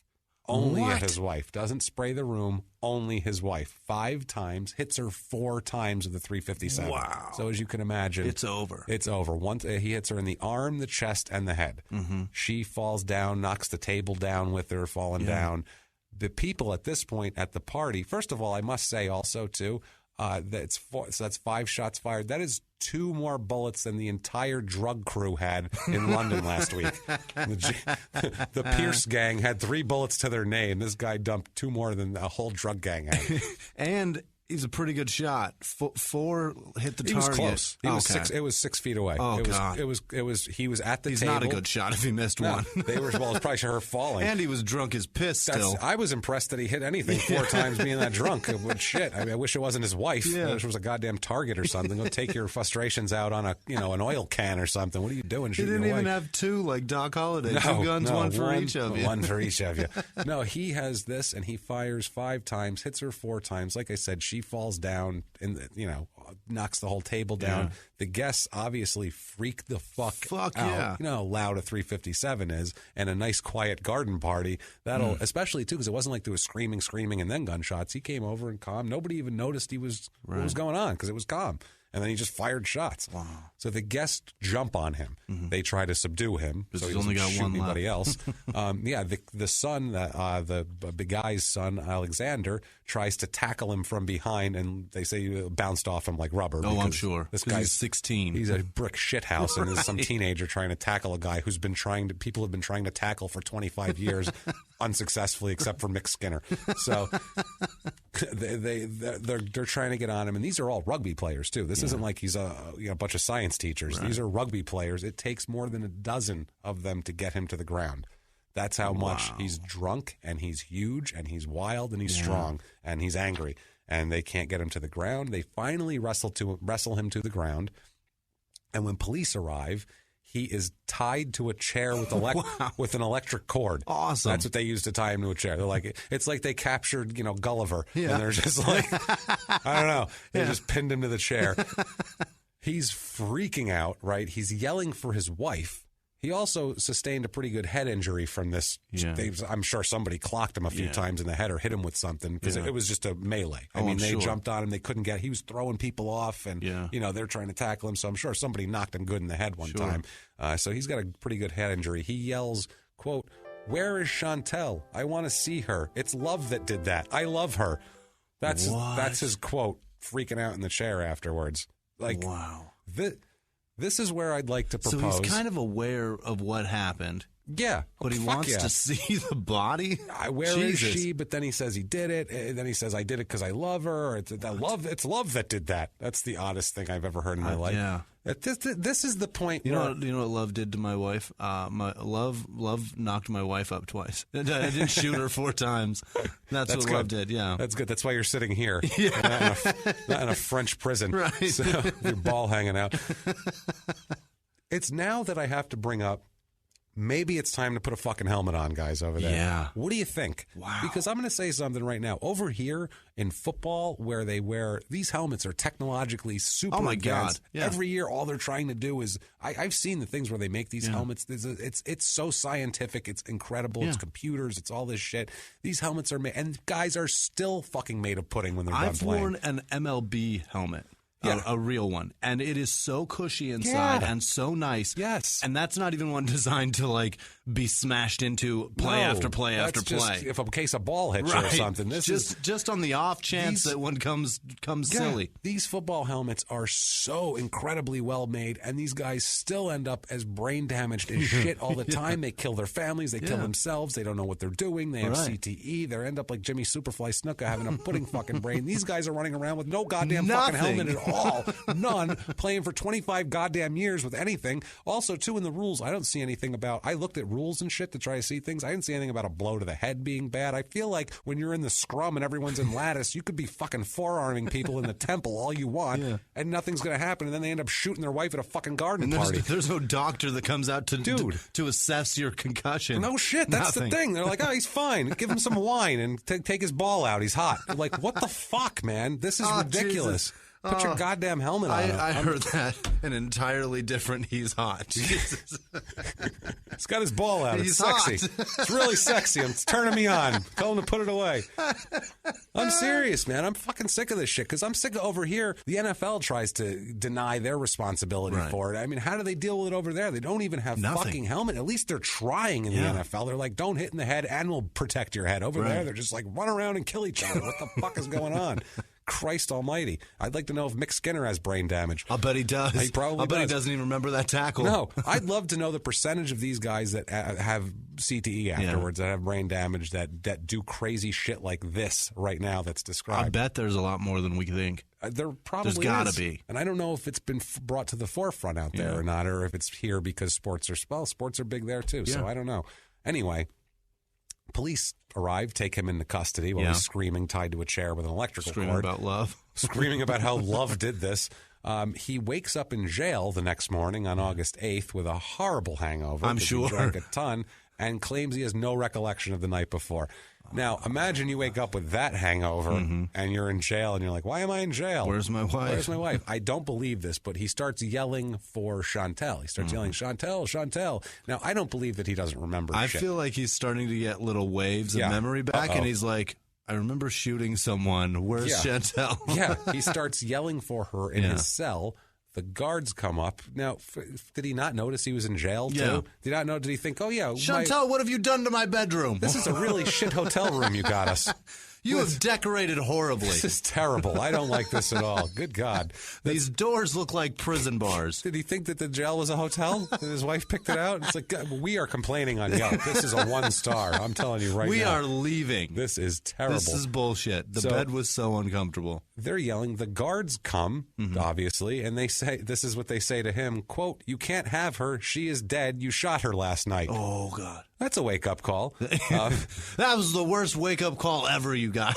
Yeah, that was the worst wake-up call ever. Let's get down to... Is there a continental breakfast? Let's go over to Air France. So the guard, Lieutenant Luc Venoud, said that when Marc was told what he'd done, he refused to believe it. He refused to believe it. He have an in their own words on it, in their own words, to the guards. Who are we dressed like this, and why are you in stripes, and why are there bars here then? That's a big prank. It's a big rugby prank. Yeah, we're just fucking with you. Yeah, just fucking with you. One of your buddies is going to come now and say, hey. And ask you if you want to party. Yeah, you want to party? You want to go? So he says, in their own words, to the guards, quote, but I love her. She means everything to me. I owe her everything. But that doesn't make her fucking bulletproof, moron. It doesn't make her alive. Owe her anything. Unbelievable. You do owe her a lot, actually. Yes, you do. You owe her a huge apology. Yes. Jesus, I would say. And you smacked her best friend, and then you killed her. Probably a couple organs that she's missing now that you shot them out with a giant hand cannon. Like a brain, you dick. Jesus Christ. Yeah, when the paramedics arrived, too, they tried for a minute to try to revive her. Her heart was torn apart. They said she was like, heart and lungs were destroyed by the shot to the chest. No chance that she was dead before they, she was just bleeding out when they got there, basically. The guard said that he was monosyllabic for weeks. All he would answer yes, no. He wouldn't answer any questions. He wouldn't do anything. He was just like in a state of shock, sitting there in his cell. Yeah, because according to him, he didn't know what happened, and he's sitting in his fucking cell. Like just who knows, like wondering how life has got to this point. And then the cell door opens, and it's the Mexican pimp, guns blazing, and he says,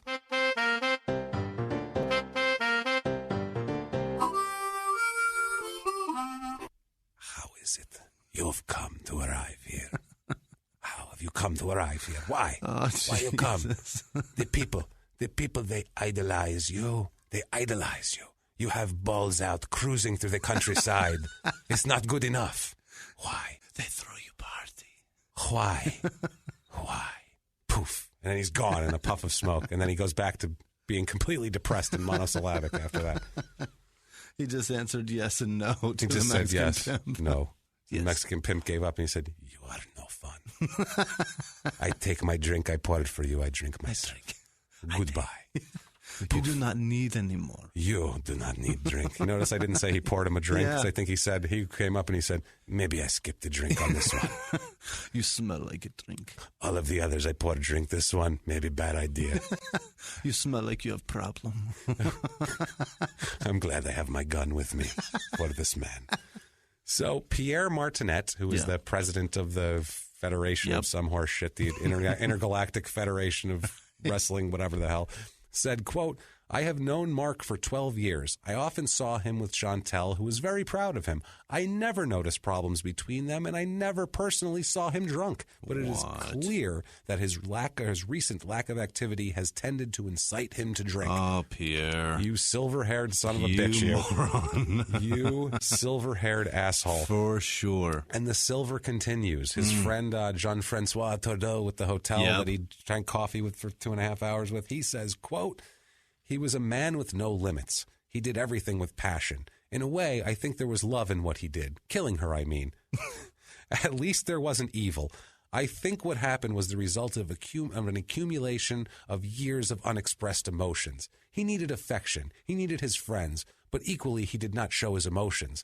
He was this giant iceberg, and we only saw the tip of him. As a friend, I feel like I should have been more sensitive to the pain under the surface. Jean-Francois. Dude. He had all kinds of affection from 17-year-old girls, Dude. You fucking idiot. You just want to sit that guy down and go, bro, seriously, come on. Stop being such a friend. Out of here. He's a jerk-off grown man that knew he had a fucking problem. His wife told me he had a problem. His in-laws told me he had a problem. Everybody, his fucking friends, Babette, he knows he had a goddamn problem. Got him wasted that day. Jesus Christ. So we have a different take. This is what I mean from the men and the women differently here. Here's a take from a woman, and I love this woman because she's brilliant and ballsy, and I love her. This is Tordo's wife, Pascale. She says, and this is from what I understand, from what I've been led to believe here, this is what most of the wives, the rugby wives, they shared this view of him. Yeah. Exactly. Here is her quote. Quote, he was a drunk. End of story. He drank, he screwed, and he always got away with it because he was Marc Cecillon. That's what 20 years of alcohol does to you. Little by little, it destroys you. Marc could not cope with his life. When you kill your wife, you are killing your life. She's not wrong. That's a new catchphrase. Yeah. That happy wife, happy life. Now you got to kill your wife, kill your life. That's the French asshole athlete version of that. I don't know. Kill your wife, kill your life. I don't know what to beautiful. That's what they say all over the place, all over in prisons here. Chantel's brother, once he found out about the whole thing. I'm sure he had some shit to say. He did. They were very forgiving, this family, too. Like, the parents were like, we like him. He's a good man. They said that. He just killed your daughter. Yeah. He's not a good man. He's a jackass. Like hard, too. Like really viciously. Yeah. He's not even like Carlos Monzon, where it's like, oh, was it an accident maybe? Right. He said it was an accident. Maybe they fell over the balcony. Check out Carlos Monzon. It's episode 34. He's a boxer who killed his wife. But he was a piece of shit. He was a real piece of shit. That was a wild one. That one was total fun. Crazy one. But, I mean, it's not even like that. There was 60 people at the party. Yeah. Literally 60 people watched him shoot his wife. And he was leaving. He was gone. It was over. And then he spins around on a dime and just takes... in front of 60 people. It's crazy. There's no denying. No. There's no anything on that. It's just culpability. It's all you, man. Chantel's brother said, quote, I knew this would all end badly. Marc was getting crazier and no one knew how to stop him. So, I mean, they saw this shit coming. He says... Wow, on why he did it. We have an in their own word. We have several in their own words on him trying to make sense of this. In their own words, quote, I wanted my wife to come back with me. I wanted the two of us to leave together. Why did I shoot? It is a question I shall ask myself all my life. I didn't plan anything. I wish I could understand. You didn't plan anything, but you brought a gun, bro. Went home and brought a gun and came back with it. That's at least... You planned a lot. Took him a half hour to leave and come back, so that's at least a half hour of planning. From the first time you walked away... That's when the plan started. You got home to an empty house because the girls were at a babysitter, obviously. You got home to an empty house and thought, I'm going back and I'm taking my gun. Taking the gun. That's the plan. Yeah. And then he pretends. He didn't just walk in and start shooting. No. He walked in, talked to the guy who punched him, apologized, pretended everything is fine so he could get his wife to relax and be sitting there and no one would jump in front of him. Sitting duck. Insane. So the town that he's from here, the Beaujeu, the town is just an entire town full of silver-haired middle-aged white men. Most of the town is defending him. They don't want basically they still don't want to see him as anything but a hero. Yeah. They're like, well, yeah, but he's still the best thing ever, and I still love him, and he's still a hero. One man, there was a French reporter interviewing people in like the main cafe in town. Yeah. This is to get just the town's general deal. One man said, quote, it takes guts to shoot your wife. That's how he defended him. That's a guy that does not like his wife. And he's like, I just don't have the guts to kill her. That's a guy who's just... He really loves this guy as an athlete. It takes guts. Don't talk bad about him. Hey, that takes guts too, you know? It's basically split along the lines of men and women, basically. A woman sitting near him said, Marc was a madman. If he came anywhere near you, there would be trouble. That was what she said. So that's the men and women looked at him quite differently. You know, as can be imagined. I see that woman as like interrupting the guy. That's why his statement was so short, saying it takes guts to kill him. And then she spun around. He's a madman. He's a madman. What the fuck are you talking about? Yeah, it said she was sitting nearby. She said, "What are you doing, fucking asshole? Has he grabbed your pussy? No, he grabbed mine. So stop it." That's what I'm saying here. My daughter's 17. He tried to fuck her. Yeah.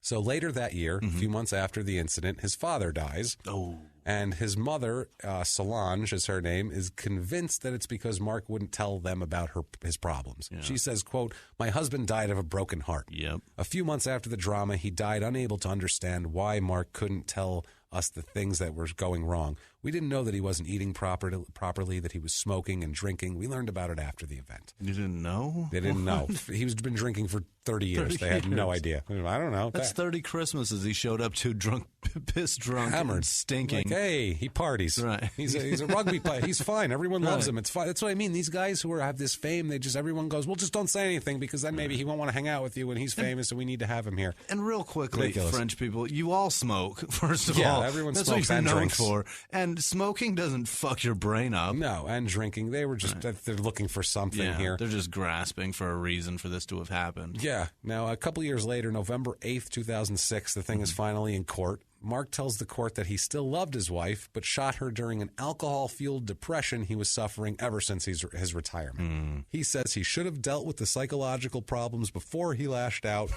but he thinks that he only brought the gun because he wanted to intimidate Chantal. So what he said is, do you guys know what selling AstroTurf will do to a man? What the fuck? It will crush your soul. It will crush your soul. Have you sold a suite before? Fuck you. Fuck. That's the result. Turf sucks. It's not even a good product. Have you ever played on shit? I got to tell people, no, it feels just like grass. It doesn't feel like grass. Do you understand that? How many times you can fucking lie to people about grass before you just want to snap? You know what this is like. Drink 12 scotches and shoot your wife. God damn it.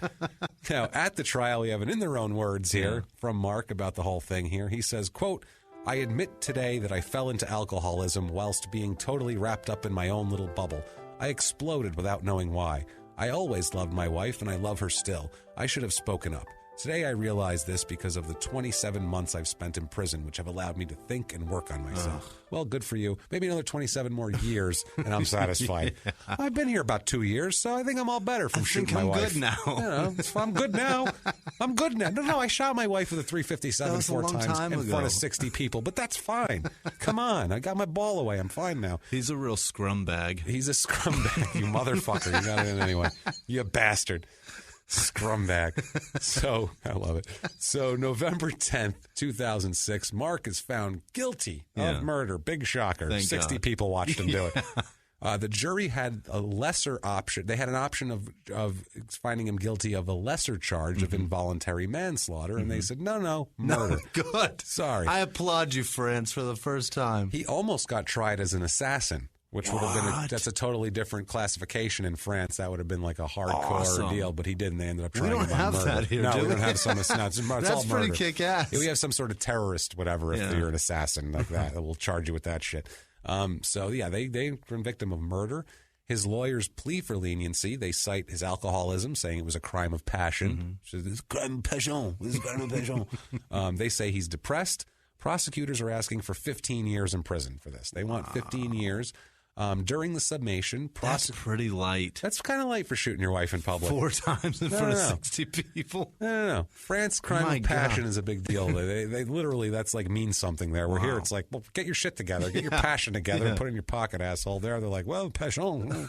Tom Davidoff has a great joke about crimes of passion. It's the most hysterical thing in the world. He's like, you just look him up on YouTube. It's a great joke. Funny anyway. Watch Tom Davidoff. He's hilarious. It's a hilarious joke, though. So during the summation, prosecutor Francois Perrin-Dubois said that Marc did not act in the spur of the moment, but he had planned to kill his wife. Marc's 26-year-old daughter Angelique testified, begging for leniency. What? Trying to help. She had not talked to him since the murder, so it had been a couple years. She helped. She told the court, quote, "I don't think my father intended to kill my mother." Angelique, your dad's been a mess literally your entire life. Well, she's codependent, I'm sure. She has an alcoholic father and she's completely codependent. She's just trying to make it better. She needs some psychological care. Yeah. You know, just make it better. I don't care. It's okay. Just let him out. I just want my dad. Like, give him a drink. He'll be okay. Give him a drink. It's okay. Just give him some. Trust me, he gets better then. That's what it is. She begged for the jury's mercy, saying that she missed both her parents and that her father had been punished enough already. Already? Really? He's been in jail for fucking 2 years for 5 point-blank shots with a .357. That's not punishment. He's still alive. Fuck you. Yeah. Angelique said to him, quote, "I will never forgive you, but I still love you." Now, his daughter Celine was not quite as nice to him about it. That a girl. Daughter Celine said, quote, "Why did you do it? I will never forgive you. I have lost my mother," which makes sense. That's the right response. That's the right one. Mark is given 20 years. Nice. You, sir, may fuck off. For that sure. Is 5 years more than the prosecutor asked for, so they're making a fucking point about that. That is a definite fuck off. We have an in their own words on the sentence. And hold on, he is in what year was it that he was convicted? 2006. 2006, so he's was 47. Almost 50. Yeah.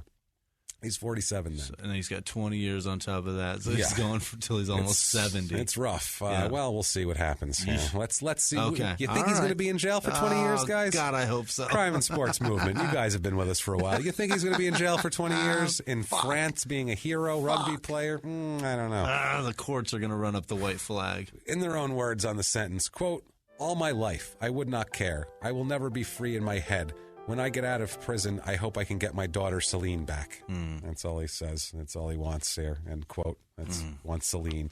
Now, Celine, her mother's dead. Yeah. These people, their garden party was fucking ruined. Mark's in prison. Babette got corkscrewed. Babette got corkscrewed. Christian realized he's a pussy with a bad punch. Mark's ball has not seen the light of day in 2 goddamn years. There's dead people. Alexander couldn't tackle a guy. I feel bad for all these people, Jimmy, but not nearly. You found people with this fucked up name. I found one person in the entire world that has a similar. It's Jean-Marc Cecillon, but it's the same name, just with a Jean in front of it. He lives in Saint Barthélemy du Bois-Repère in Rhone Alps, France, which is exactly where he's from. When was he born? It's not the same guy. I get that, but he was likely named after him. That's very possible because he is from that area. He is from the Rhone Alps area, so I feel bad for that guy. What if that's the illegitimate child? We'll get into that. Okay. What do you think? I'm going to bring up an illegitimate child 3 times, leave it fucking hanging on the vine, Jimmy? Come on now. This is episode 51. Oh, that'd be awesome. Better than that. If he was a junior. No. All right. So Pierre Martinet again says about the whole thing, quote, "If those of us who knew Mark put our hands to our hearts, we'd have to admit that there were problems with alcohol and giving up playing. Yeah. But no one had the full story. No one really knew what went on at home. It was too easy. It's too easy to be wise after the event." Yeah, silver-haired asshole. Go fuck yourself. Now, he's in prison. Yeah. Now, he meets a woman in prison. What? That's an eligible bachelor. Guy shoots his wife. Yeah. Hey, he's available now. Definitely. Let's get on. He's a national hero. So they exchange letters in prison. It's one of those prison pen pal deals. Meets this woman. We never find out her name. He keeps it secret, which is weird. March 12th, 2008, Mark is appealing his sentence. This is his appeal. His lawyer, Eric Dupont-Moretti, pleaded to his lack of premeditation. Said he snapped. He's drunk and he snapped. Said, quote, then he tried to actually, in court, this would never work. I don't know what it is about. In court, he tried to play the part, but he's such an important rugby star. It's bad for society for him to be in jail. I'll bet Aaron Hernandez doesn't get that card played. No. He said, quote, "It is not good that the heroes fall to the ground." That's what he said. And the sentence is reduced from 20 years to 14 years. What? Reduced the goddamn sentence from 20 to 14 6 years. Yeah. Well, one less than the prosecutor wanted. Wow. October 2010, he marries his girlfriend in jail. She comes in and marries him. Conjugals? Gotta get him. I'm sure. It's France. They fuck everywhere, I'm sure. I'm sure you're allowed to drink. You're allowed to drink wine and fuck no matter what's wrong. That with word, by the way, if you look it up in the dictionary, it's like agreement to whatever.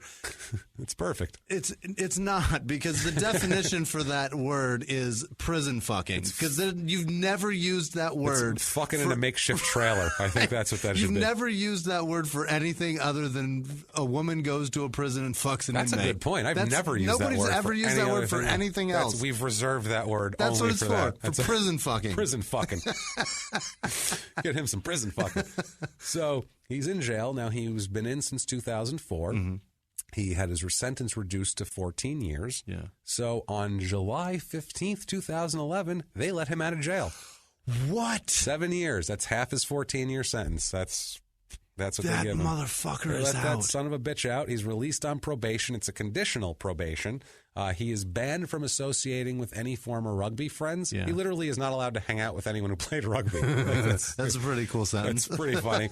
And he is banned from traveling to the Rhone Alps region, which will continue indefinitely past his. That's keep not even fucking off then. Keep fucking. We do not want you Stay here. out of home. He literally got like an old southern town. He got kicked. We know what? Don't you come back now here? He got kicked banished. out of town. You get to the county line and get across it. Don't let me see you coming around here again. He got like Roscoe P. Coltrane That's ran him out of hilarious. Hazard over here. It's fucking ridiculous.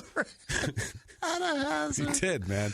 Oh, Jesus. So, this will continue past the probation. He's never allowed back to his home area, which is funny because that's where the other Jean Marc says he's from there. He's like, please stay away. Yes, I don't want you here. Now, he begins working for an organic wine company producer, like vineyards in Banyuls. I fucking give up. I swear to God. Banyuls. That's the fuck me. God damn it. Yes. There. It's my last bad pronunciation. He maintains the vines. How funny is that he walked right past vines to go kill his wife, and that's not what he's doing. He's maintains vines. He loves it, apparently. Yeah. This is like apparently it's not like a migrant farm worker job to maintain the vines. Yeah, it's like a specialty thing. Yeah. It's a whatever. He works 5 a.m. to noon in the summer. French wines, by the way, are fucking fantastic. incredible. Yeah, they're so good. They're the ones that God, they're so good. Yeah, fuck yeah, man. They know what they're doing with the wine. That's their thing that they do. Yeah. That's their thing. They do that and grow armpit hair, and they're better at wine. He works 7 a.m. to 2:30 the rest of the year. He lives with the woman he met in prison, his wife, obviously. He wants to see his daughters, he's saying. That's a brave woman. That is a brave woman. Holy shit, is she brave. Maybe she knows how to keep the booze out of his hand. Maybe that's it. In January 2014, he sues his daughters. He sues Celine and Angelique. He's a special scumbag. Well, for mismanaging his funds during imprisonment. Who gives a shit? Now, this is how this works. When the wife was dead, that means at that point it's a 50-50. She's gone, so their property is going to be split 50-50, but he can't retain any of her half. Right. That goes to the kids, and also his 50% interest in things went to his kids to control while he was in jail, because he's not allowed to do it while he's in jail. So basically, they spent it all. He's saying that the daughters mismanaged his assets while in prison, especially, quote, in regards to collection of rents on apartment rentals. Okay. So apparently he's got a bunch of buildings and stuff like that, and they weren't keeping up on it. They weren't collecting his rent. They were super pissed off. The quotes from them, like they all in court, they're like literally like, you killed my fucking mother, and then so we took care of your money the best we could, and we didn't do a good enough job, and so this is the thanks we get. Go fuck yourself. You take your daughters to court. How about try to get fucking in our lives again? I want to meet these girls. How about try to get forgiveness for killing our mother and sue us? So on April 13th, 2014, the court case settles with the daughters. It's not public of what the settlement is, but it gets all work mutually resolved is the way they put it. Now, January 30th, 2015, an up-and-coming French soccer star, or rugby star, for Race Metro is the name of the team. He's a center on the team. Alexander Dumoulin announces that he is the biological son of Marc Cecillon. What? Yeah, his wife's going to fucking kill him. Oh, wait, never mind. Maybe that's why.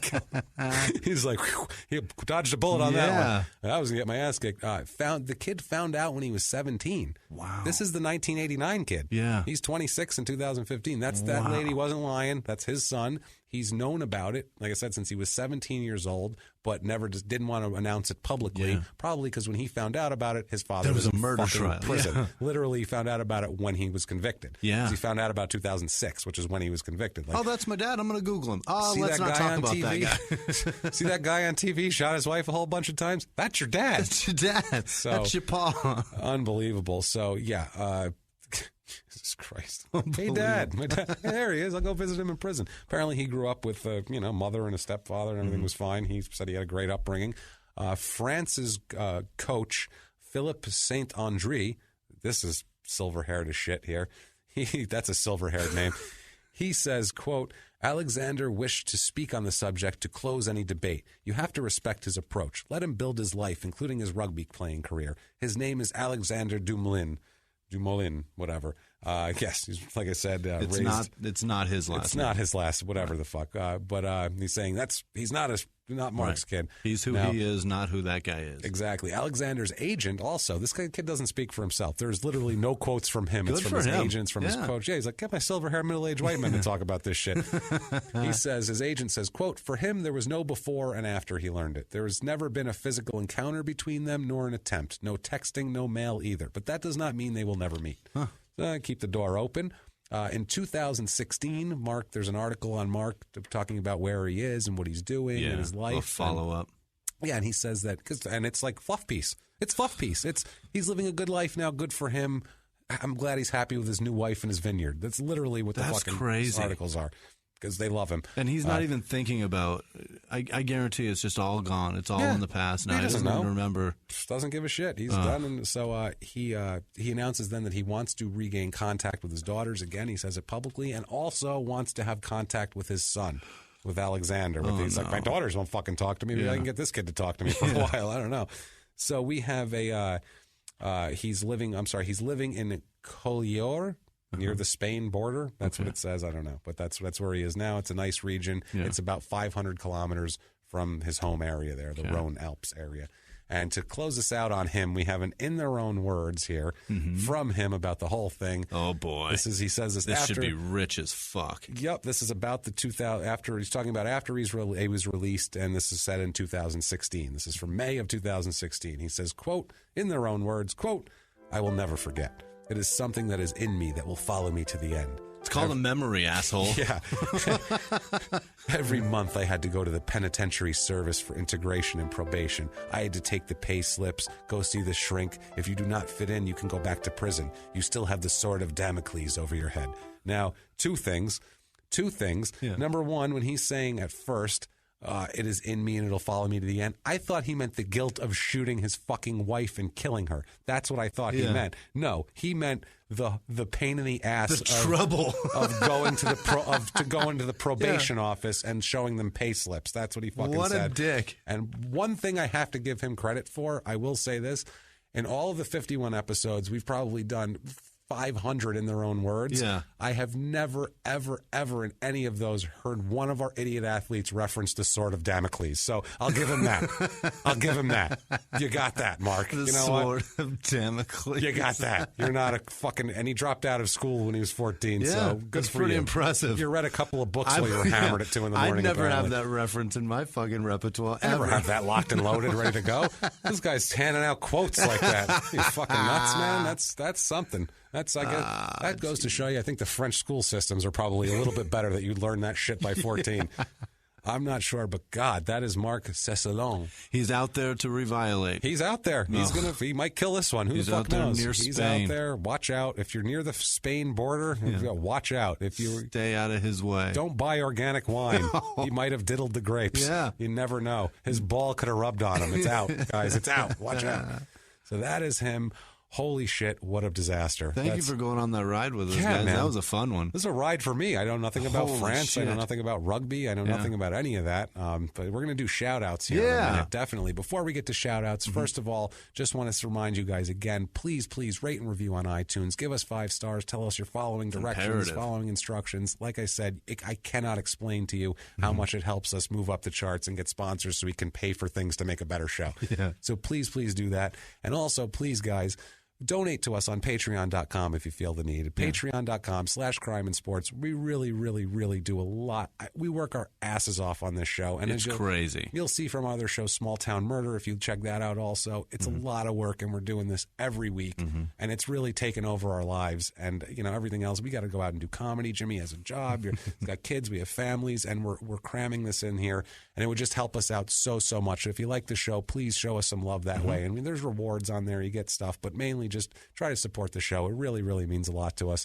Other than that, too, please get a hold of us on social media. Yes. You can get a hold of us at Crime and Sports on Twitter and Instagram. And those comments of us being good looking, fucking don't stop those. That I don't know what you're thinking, but yeah. That fixes everything in my life.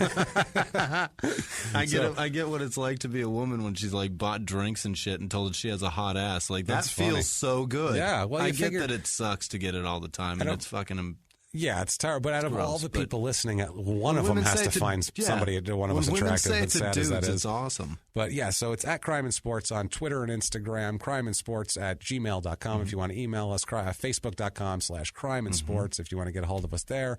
All the main deals there. And then we're going to do some shout-outs. If you do any of those things, we'll give you one of these shout-outs from Jimmie. Here you go. Kelly Tudor is a new listener. From the group. From the podcast group. And she commented that this shit should be piped into recovery centers. We've heard that a few times. That's hysterical. We've heard a bunch. There's a lot of recovering addicts that listen to the show, alcoholics and drug addicts that say like, "Holy shit!" Like this would be so helpful to people. This was helpful. They really do. I don't know what it is. It's some kind of dog whistle we have to people who've been through rehab, but it's very odd.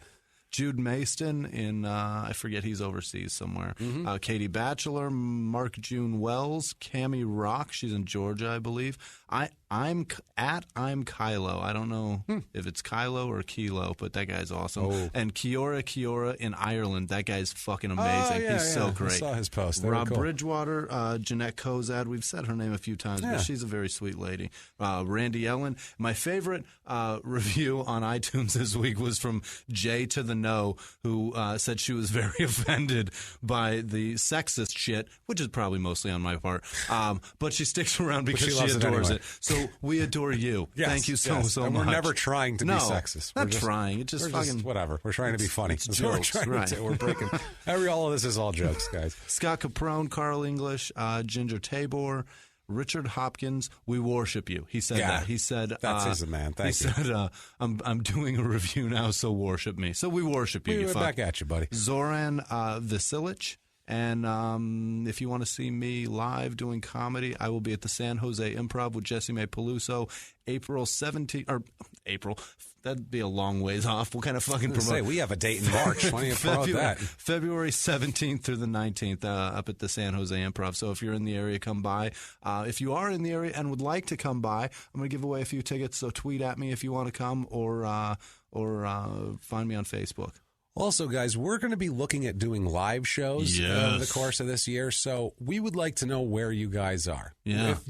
If you are a person who would actually leave your house and come to a venue to pay money to watch us do something funny for this, please drop us an email at crimeandsports@gmail.com. Tell us where you live. So we want to try to find out where the areas are. We know where our listens are, but we want to know where people really would come. London is right now top on our list. Yes. Because London is our number one city, always our number one city. Every month, every week. We get so much support from the UK and honestly from the US too, and from Australia, Ireland, Canada, Germany, all these countries. We really do. South Africa, New Zealand. But if we're going to get on a flight to go somewhere, we need to know where you're at. Yeah, in terms of we get New York City a lot, but fucking where at in New York City? That's what I mean. That's out of 8 million people, you're bound to hit a decent number. You know what I mean? So and London's huge too, but still, the numbers in London are really wild. So please, guys, do that, and we're going to keep bringing you this show every single week like we always do. We love it so much. Please also remember to subscribe to Small Town Murder and give that a try, because that's a lot of fun. And then on Twitter, that one is at Murder Small. At Murder Small, and you can find it on iTunes and all that. Jimmie, you want to hit him with your social media? Yeah, at Whisman Sucks, WHISMAN Sucks. That's on Twitter, Instagram, and Snapchat. And I am at Jimmie P is Funny, or James Pietragallo if you want to find me on the other ones. And good luck with that. Friend me and call me a cunt, like we say. At Crime and Sports is the easiest one, and both of our names are on there, so you can find us pretty easy. Find us, friend us. We'll say hello. We'll all be buddies and friends. But I love it. That's it for this week. We cannot wait to bring you next week's show. Next week is a little football special because I can't wait. It'll be right after the championship games and 2 weeks before the Super Bowl, and we have one of the craziest stories ever. It is just crime, stupidity, testifying before Congress about your stupidity. It's this story. It's unbelievable. The cocaine and a tumor he had a tumor saying that it's insane. I can't even get into it, guys. And then also to our anniversary show coming up, like we told you about in mid-February. Fucking great. We have a serial killer locked and loaded for that. We have killers. We have awful rapists and horrible people and drug addicts. We have it all coming for you. Keep coming back every single week, live from the Crime and Sports studios. We'll see you next week. Bye. I'm Ed Donahue.